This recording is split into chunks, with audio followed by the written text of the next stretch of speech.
Sa mga gustong tumugon sa tawag ng laman pero ang mga tuhod naman ay medyo may kahinaan na, narito ang solusyon sa problema ninyo, mga love drug na lantarang ibinebenta. Pag inyo nang ininom, tiyak raw, natitibay kayo. Mahalaga raw ang labing-labing sa magsing ilaw.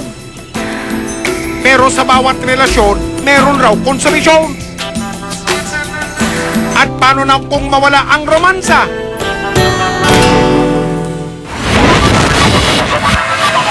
Aba ngayon, wala na raw dapat ipangamba. Meron na raw solusyon sa panggigigil na laging nabibitin. Ang love drugs. Ito na nga ba ang gigising sa matamlay na love life ni Adan? Si Rocky, hindi niya tunay na pangalan. Sumubok daw uminom ng love drugs. Abay, to the highest level daw siya ng gabing yun. Talaga so surrender yung babae dahil kahit ayaw na ng babae, gusto mo pa dahil nga yung bigas eh. Mabisa raw ang gamot sa tuhod na nanlalambot.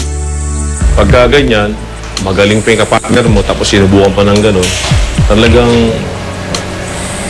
baka butin ka ng umaga pa eh. Pang matagalan talaga. Ang love drug may tinatawag na after effect daw pala. Sakit ng ulo mo na parang hindi ko man kung lalagnatin ako tapos manuyo-nuyo yung lips mo. Ang love drug may tinatawag na after effect daw pala. Yun na, no, pagkatapos na. Parang dibdib mo ba? Parang masakit, parang ano, para bang naninigip ang paghinga mo. Kaya kinabukasan, nagpa-BP na ako. Okay naman, pero yun nga, binawal sa akin ng doktor. Kaya hindi niya na ito inirekomenda pa sa mga kaibigan. Si Sunny, hindi niya tunay na pangalan. May alam daw siyang bilihan ng mga love drug. Sa mga mall, meron siyang sa mga drugstore. Marami rin daw itong klase na pwedeng pagpilian ng mga customer. Yung Santi Brown, 180, Catel Capsule, 300, saka yung Happy King, 750. 420 yung Santi Blue. Ibinisto niya sa amin ang doble bisang kapsula. Yun lang na kasi yan nakalagay sa brochure na sinasabi sa amin nakakagamot talaga siya ng kidney at saka diabetes. Pero pang sexual enhancement talaga yun. Pero ang nasabing enhancer, hindi raw pasado sa mga eksperto.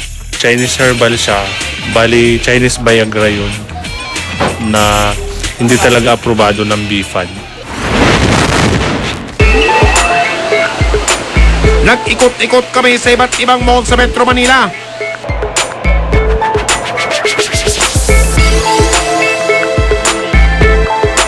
Tinunto namin ang mga tindahan na nagbebenta raw ng mga herbal medicine.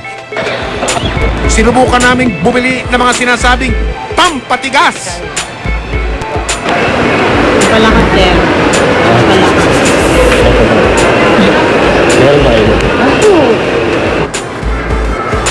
Meron pang libreng konsultasyon sa doktora, sa tindera.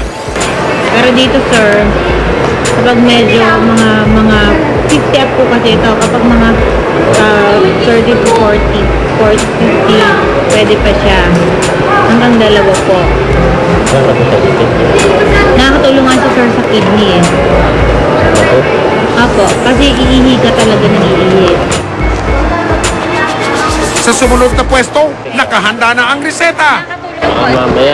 Sir, nakakatulong to sa kidney at diabetes. Mataas ang blood sugar po, hindi, di ba, na-apektuhan yung function ng erection.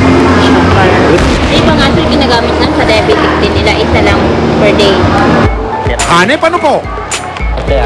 Nakabili kami ng iba't ibang klase ng herbal na gamot. Santi Brown, Santi Blue, Catel Capsule, at ang big time sa lahat, ang Happy King. Ang mga nabiling herbal na mga gamot idiniretso namin sa pribadong laboratorio para ipasuri ang laman. Tinest namin for heavy metals, particularly lead, cadmium, arsenic, and mercury.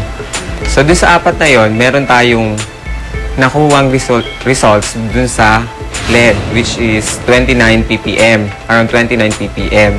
Sa cadmium, 1 ppm. And then for arsenic and mercury, non-detected siya. Basically, nakakasama sa katawan natin ang lead. Bali, kapag ka naipon siya ng naipon, may mga epekto or magiging toxic na yun sa katawan or magiging laso na sa katawan natin yun.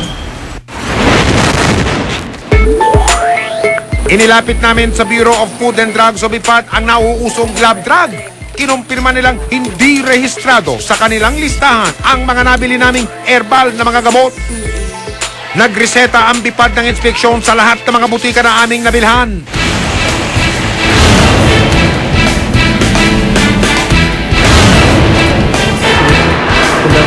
Inisa-isa ng mga kawani ng BIFAD ang mga pwesto. Inisa-isa ang mga gamot sa loob ng istante. Hiniwalay ang mga gamot na hindi rehistrado sa BIFAD. Sa isang mall, nahulihan din ang tindahan na ito na nagbebenta ng mga lab drug.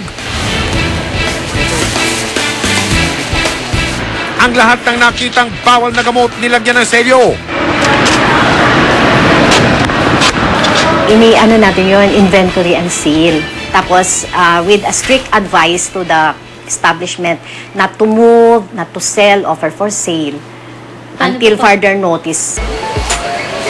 Labag daw sa batas ang ginawa ng mga butika. Republic Act 3720. Ito yung Food, Drug, Devices, Cosmetic Act.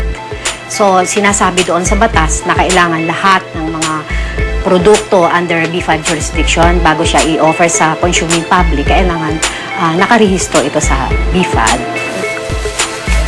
At bawat paglabag, merong karampatang parusa kaya may paalala ang BIFAD.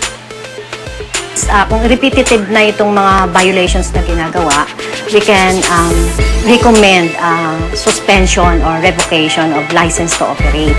So kung bibili tayo ng mga hindi hatol sa atin ng doktor, maaaring makakasama sa atin, imbis na lalong tayo gagaling, baka magkaroon pa ng mga side effects.